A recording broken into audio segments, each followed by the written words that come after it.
Hello everyone, good morning, good afternoon, and good evening wherever you are.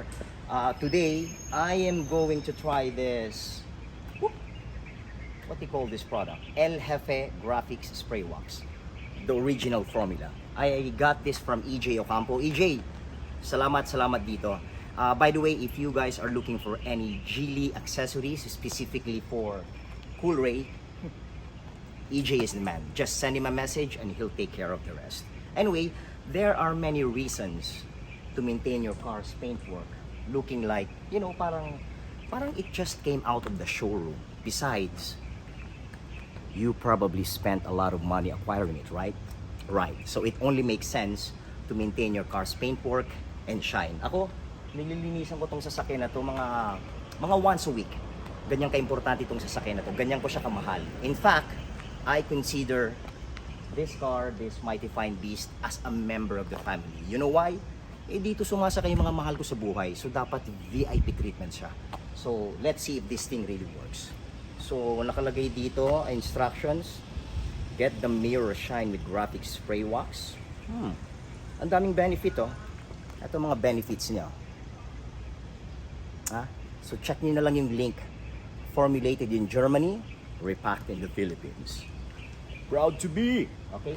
So, etong gagawin natin, Lapit tayo ng konti.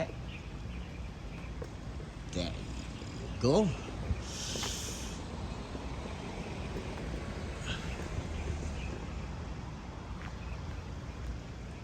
Make sure meron kayong malinis na carbon fiber.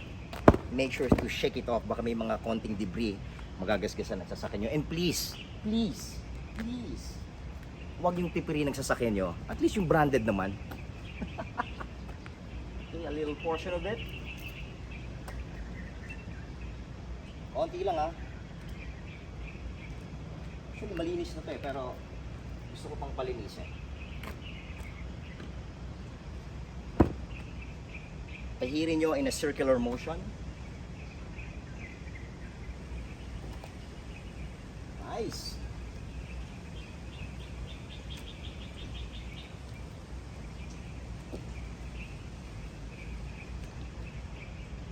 Love it.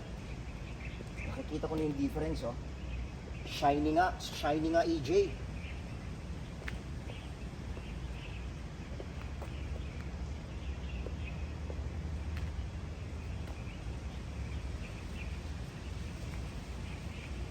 Woo! Guys, grabe. Nakikita ko ang difference. Pero anyway, I have been driving this car for almost 2 years na. And I must say, I cannot find anything wrong with this beast. Dahil nga dito sa sasakyan na to, naglabasan lahat And that's a fact. But anyway, babalikan ko kayo after 2 weeks. You know, just to see kung talagang if this thing really works. Kung talagang shiny pa siya. Especially yung weather natin ngayon It's summertime. So, let's have fun. So again guys, stay safe, stay driven, and enjoy the ride.